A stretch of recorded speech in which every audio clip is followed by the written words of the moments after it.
Video को like करें, channel को सब्सक्राइब करें और बेल आइकन दबाना ना भूलें।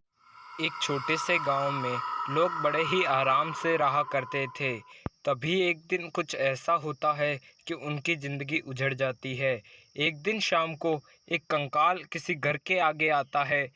वो कंकाल एक ऐसे आदमी का होता है जो कि अपने ब्याह के वक्त मारा गया था, और वो कंकाल उस घर के सामने रहकर बोलता है, अरे ओ मोनू और राजू, जल्दी से अपने घर के बाहर आओ, या तो मेरी फिर से शादी करवा दो वरना मैं तुम्हें मार दूंगा। जल्दी से बाहर आओ। ऐसे ही वो कंकाल मोनू और राजू को बुला रहा होता है। वहीं पर मोनू और राजू दोनों घर के अंदर ही होते हैं, और असल में उस भूत को इन दोनों ने ही मारा था। फिर मोनू राजू से बोलता है, अरे भाई, मुझे लगता है कि ये वही कंकाल है जिसे हमने मारा था। रमेश की आत्मा अब फिर से जग उठी है। हमने इसे ब्याह के वक्त मार तो दिया, लेकिन ये तो फिर से जिंदा हो गया, और अब ये हमें नहीं छोड़ने वाला। ये कंकाल हमें खा जाएगा। राजू भाई, अब तुम ही बताओ हम क्या करें, वरना तो उस सरपंच के चक्कर में हम दोनों ही मर जाएंगे। भाई, तुम्हारे पास कोई उपाय हो तो बताओ। अरे भाई, मुझे कुछ नहीं पता। मैं तो यहाँ का सीधा साधा आदमी हूँ। मैं तो किसी तांत्रिक वांत्रिक को भी नहीं जानता। तो अभी के लिए तो हम कुछ नहीं बोलते। अभी हम चुप रहते हैं, और फिर कल सुबह उस सरपंच को यहाँ पर बुलाएंगे, और फिर उसी सरपंच से पूछेंगे कि इस कंकाल का क्या करना है। क्या हम इस कंकाल को तुम्हारे घर पर भेज दें?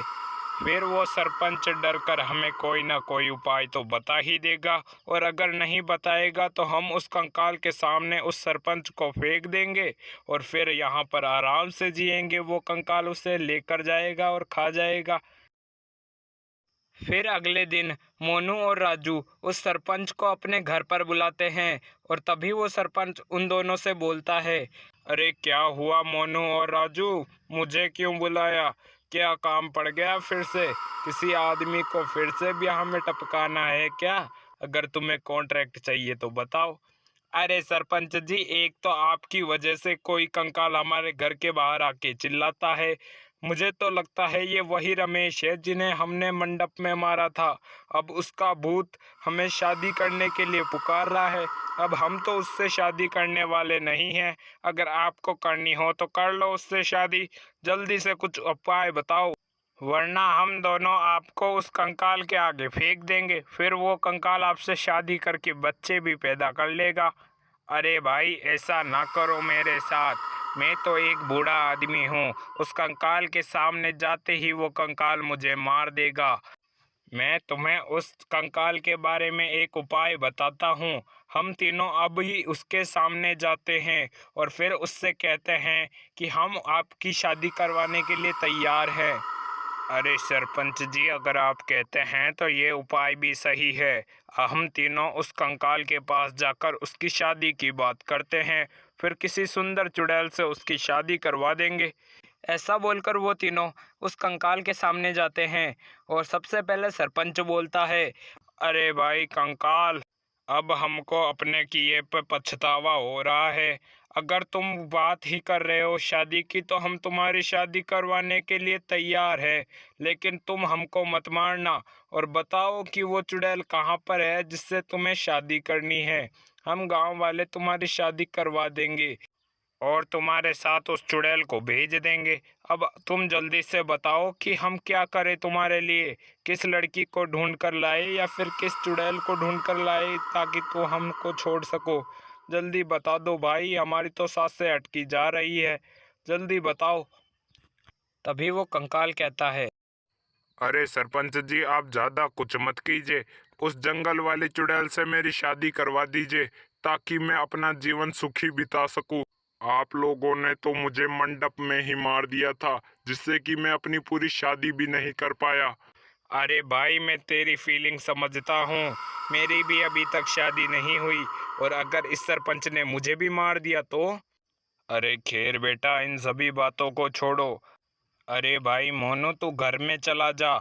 हम, मैं और राजू उसकी पत्नी को ढूंढ कर लाते हैं। लेकिन कंकाल भैया आप याद रखना, हम आपकी शादी नहीं करवाएंगे, बस आपकी दुल्हन को लेकर ही आएंगे और आपको उसके साथ रहना हो तो ठीक है, वरना हमें तो आप छोड़ देना। अरे ठीक है, तुम कहते हो तो मैं तुम्हें छोड़ दूंगा, लेकिन पहले उसे लाओ तो। ऐसा वो बोलता है। और फिर सरपंच और राजू उस चुड़ैल के पास आ जाते हैं और उससे रिश्ते की बात करने लगते हैं उस कंकाल के लिए, और वो चुड़ैल मान भी जाती है। तभी वो उसे गांव पर लेकर आ जाते हैं और राजू बोलता है। अरे कंकाल भैया, अब तो हमने आपके लिए ये दुल्हन भी ढूंढ दी, अब हमें मत पकड़ना प्लीज। अब आप जहाँ भी जाकर शादी करो, हमें कोई मतलब नहीं है, लेकिन हमारे गांव में मत आना फिर से। ठीक है, तुम कहते हो तो ठीक है, हम नहीं आएंगे तुम्हारे गांव में फिर।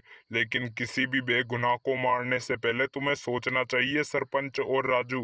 अगर तुमने फिर से किसी को मारा तो मैं फिर से आऊंगा और तुम दोनों को मार कर चला जाऊंगा।